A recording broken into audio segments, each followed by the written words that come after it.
I can't forget my ex-girlfriend. Go on your honeymoon alone. He told me that bluntly. Though our honeymoon was just a day away and plans to officially tie the knot once we returned, he had the audacity to say that to his fiancée. Fine, I'll go by myself then.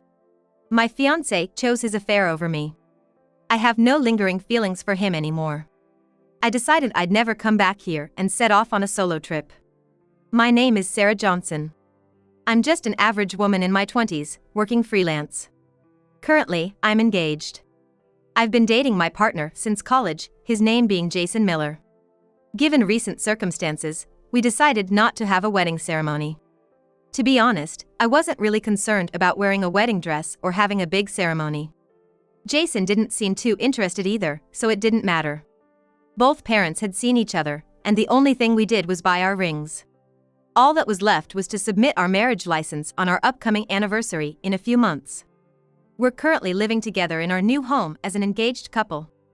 Although we aren't legally married yet, we're already wearing our rings and living as if we were a married couple. After living like this for a while, Jason suddenly suggested, "Hey, wanna go on a trip next long weekend?" At the end day of that long weekend was coincidentally the scheduled day to become officially married. We had plans to go to the city hall but hadn't thought much beyond that. You mean? It means our honeymoon. We're not having a ceremony, so we might as well take a trip, right? I was surprised since I hadn't expected Jason to suggest something like this. He usually left holiday plans and marriage procedures up to me. To be honest, I'd given up on him in that regard. We're both busy with work, and Jason isn't really into traveling. I had written off the idea of a honeymoon entirely. That sounds great. I'd love to go, I said excitedly. And just like that, our honeymoon was set in a hurry. After much discussion and considering the sudden nature of our plans, we decided to travel domestically. I'd be happy with anywhere. The mere fact that Jason suggested we take a trip together already made me so happy. You can choose wherever you want to go. But in the end, he left it up to me. At that time, I was just so thrilled I didn't mind at all. Given it was the hot summer season, I decided we'd go to Alaska. I reminded of a while back, Jason mentioned while watching TV, I've never been to Alaska. I'd love to visit. It had been some time, so he probably didn't recall saying that. But, hoping it would make him happy, I started planning our trip in detail. Looking back, that was probably the happiest time. I never imagined the heartache that would come next. A little after I began our travel preparations, Jason had a high school reunion to attend. Jason and I met during our college years. So, I hardly knew any of his high school friends. Since I knew he was going to a party where both men and women would be attending, it wasn't exactly comforting. Yet, Jason cheerfully said, "I'm gonna announce to everyone that we're getting married." He said that with a cheerful bounce in his step and headed out. I didn't want to rain on his parade, so I kept quiet and watched him go. I mean, we're practically newlyweds, his coming back home probably wouldn't be too late. Considering we're about to be officially married, his friends would surely understand he shouldn't be out too long. That's what I kept telling myself to avoid worrying too much. However, the time the reunion was supposed to end came and went, and Jason didn't come home. He said he'd be back after the main event. I called him several times out of concern but couldn't get through. I just hoped he wasn't getting too carried away. Much to my dismay, Jason didn't come home until the next morning. Sorry, we just got so caught up," he said when he woke up around noon. Honestly, I didn't mind him coming home late. But at least he could have given me a message. He always used to let me know before. I found myself getting a bit irritated. There would have been other women at the reunion. Coming home in the morning after such an event doesn't sit right with me. But mentioning every little thing would just make me seem clingy, and I didn't want that. Hey, think a bit more next time. We're practically newlyweds. I said that and left it there.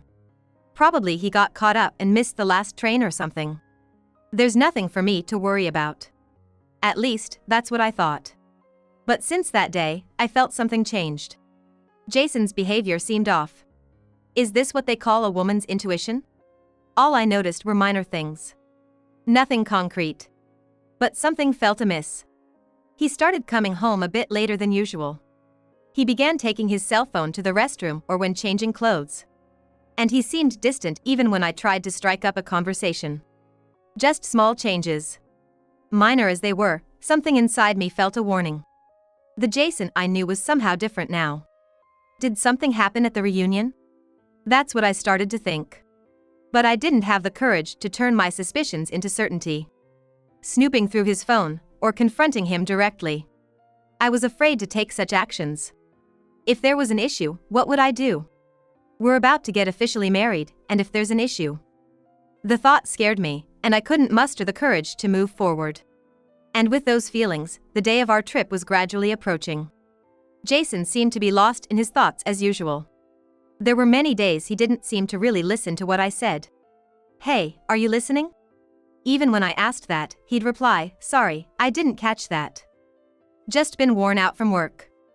And he wouldn't engage. We hadn't had a proper conversation in days. When he got home, he'd often just go straight to sleep. What kind of married life is this for a couple who's essentially newlyweds? I wished we could spend more time talking and being together. I was filled with unease. Could I truly enjoy our honeymoon with things being this way? Doubts clouded my mind. And then, I crossed a line I shouldn't have. It was the day Jason came home drunk from a company happy hour. He dozed off on the living room couch. From his hand, his cell phone slipped with a thud.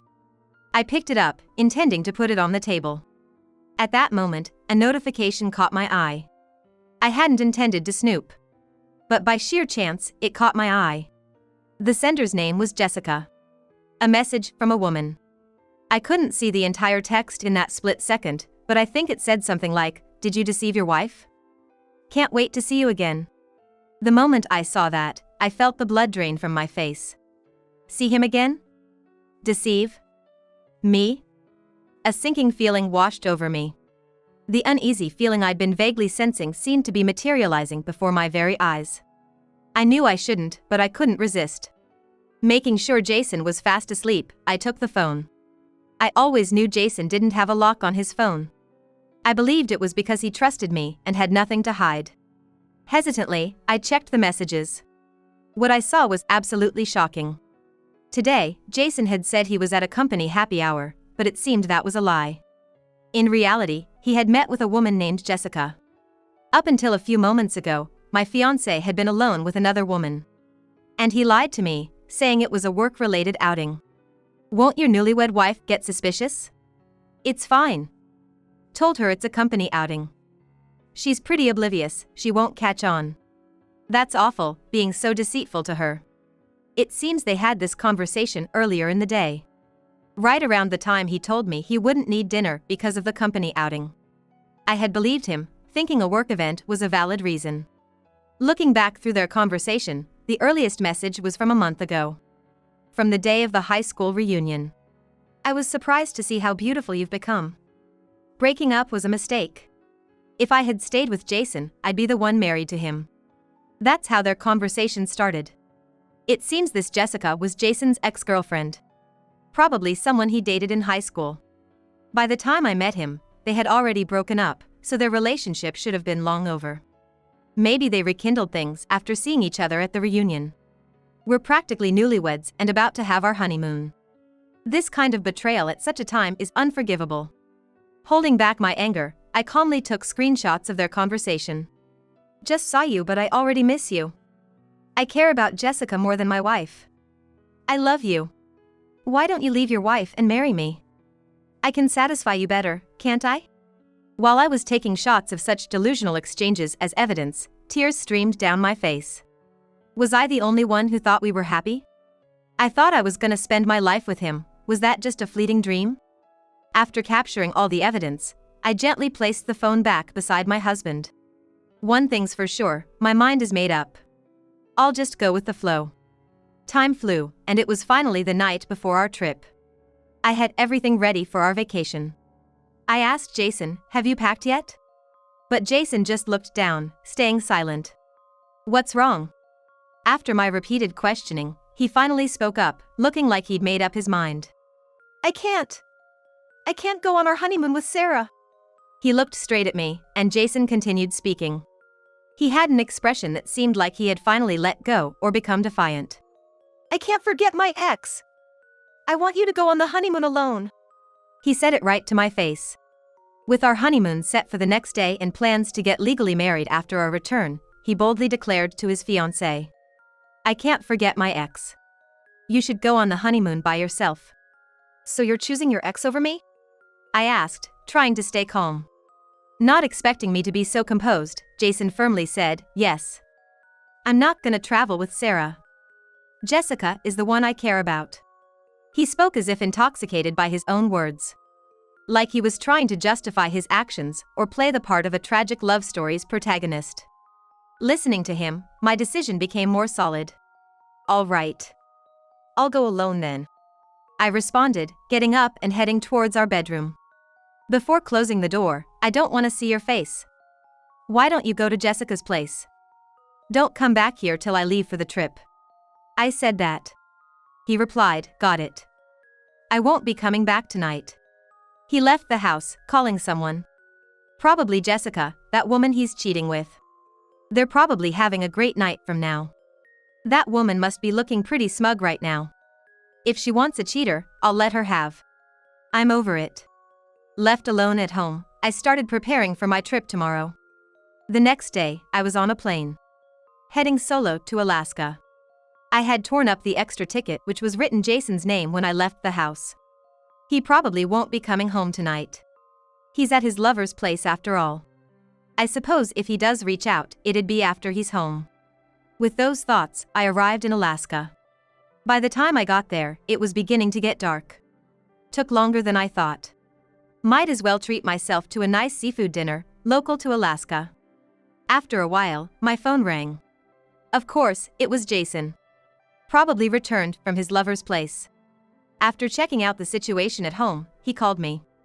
I kinda had an idea what this was about, but I might as well pick up. Hello? Hey! Where the hell are you? He yelled right off the bat.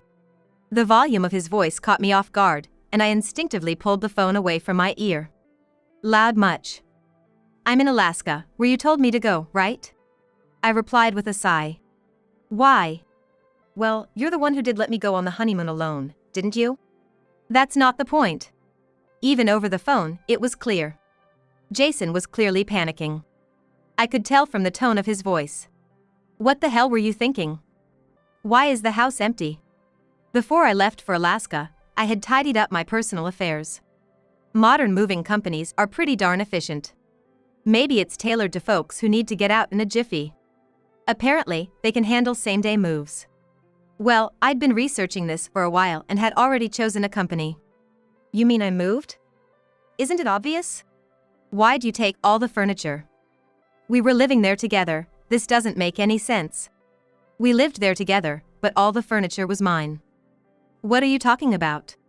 Most of the things in that house were purchased when I was living on my own. There were some newer items, but I paid for all of them.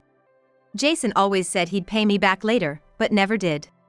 So, without a doubt, that furniture is mine. He has no say in what I do with it. And what's this about moving? Why all of a sudden? Did he think, after his affair, that I would stay in that house for any longer? If so, that's some naive thinking on his part. I'll have to buy my own furniture. Why would you? I thought I might give Jason a little more shock. I grinned. Oh, and about the house lease, it's up at the end of the month. You'll need to move out by then, okay? With that, I dropped the bombshell. It's almost the end of the month now. Only a few days left till the contract ends. What? You canceled the lease without telling me. What the hell? Well, the lease was in my name. When we were settling the house lease, Jason pushed all the hassle onto me. It's a pain with the names and all. Just put it in Sarah's name. You handle everything. That's what he told me, so I signed the lease under my name. At first, we split the rent, but lately, he hasn't been contributing much, leaving me to cover it all. Yeah, but where the hell am I gonna live starting next month? I don't know. Why don't you go back to your parents' house? Come on. I can't just go back, you know that. Jason's parents are incredibly strict folks. They're the kind of people who'd never tolerate cheating. They wouldn't even acknowledge us living together until we had an official engagement. What would happen if those strict parents found out about the affair and he got kicked out of the house? I can easily imagine how that would play out. You know, if my folks find out, I'm toast. Just come back home for now. Having an affair and expecting such a sweet deal is pretty audacious. Does he think I'll just forgive and come back? There's no way I'm coming back. You chose your affair over your fiancé, me. Sooner or later, your folks are gonna find out. That's not true. Jason quickly denies it. What exactly isn't true? I did say I wasn't going on a trip with Sarah, but I never said I wasn't gonna marry you. I still plan on marrying Sarah. I can't have you disappearing on me. He's spouting some outrageous nonsense. He openly cheats, yet expects to go ahead with our marriage plans. There's no way that's happening. Once you cheat, marriage is off the table. Remember when you said you couldn't forget your ex, how she meant a lot to you? I did say that. But that's one thing, and this is another. I can't forget Jessica, she's important to me. But I'm gonna marry Sarah. His logic is all over the place. Seems like he wants me to accept his affair and still go ahead with the marriage. It seems he's less fixated on me and more worried about his parents finding out if I call off the wedding. Such a disrespectful attitude really gets under my skin. Too bad, there's no way I'd agree to that. I told him firmly. There's no point in enduring such a hellish marriage. Such an injustice shouldn't be tolerated. And by the way, if you're so worried about your parents finding out, it's too late. What?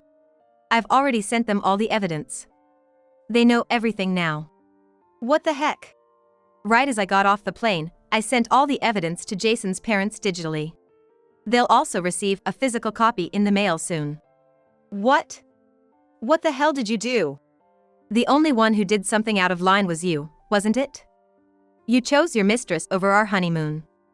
I have no intentions of marrying someone like that. I said that and hung up the phone.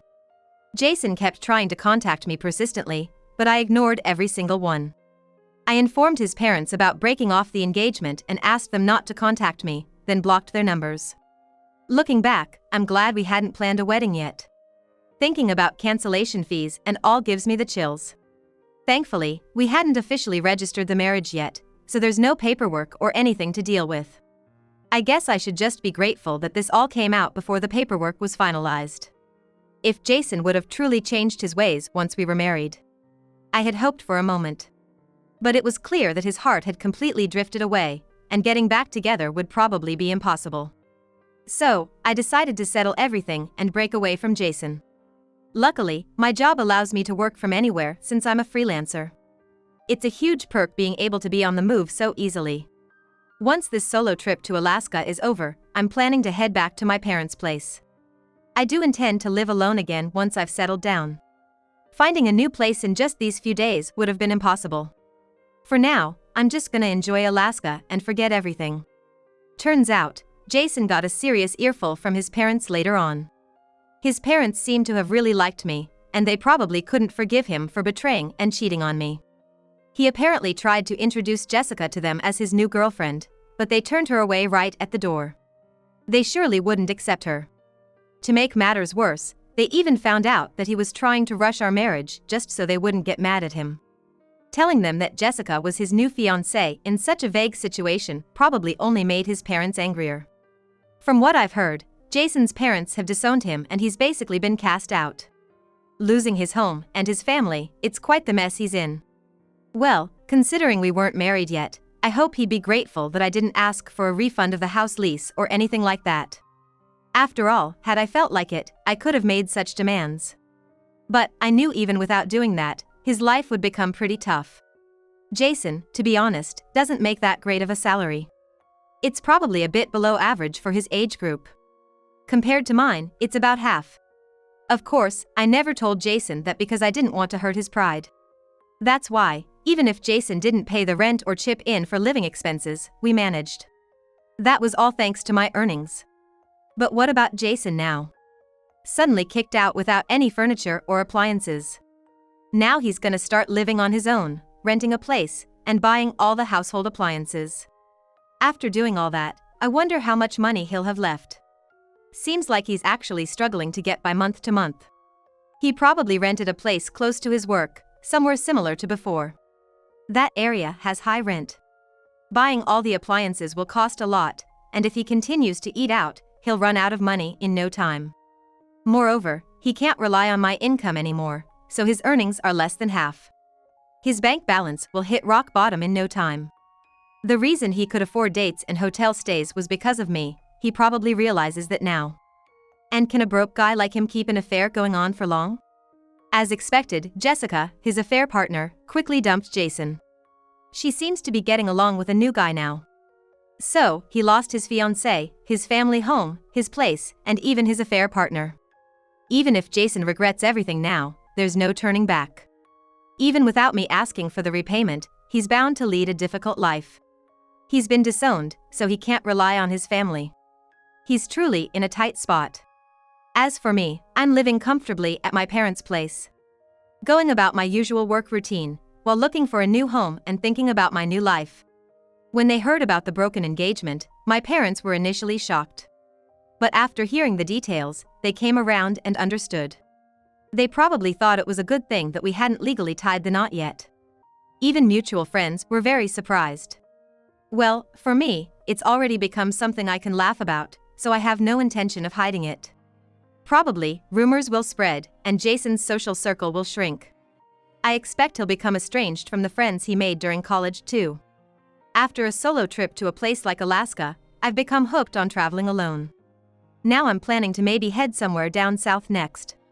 Although I've gone through the uncommon experience of breaking off an engagement, I can't mope around forever. Life's too short after all. I gotta make the most out of it and enjoy it to the fullest. With that in mind, I'm living every day to the fullest, both at work and in my personal life.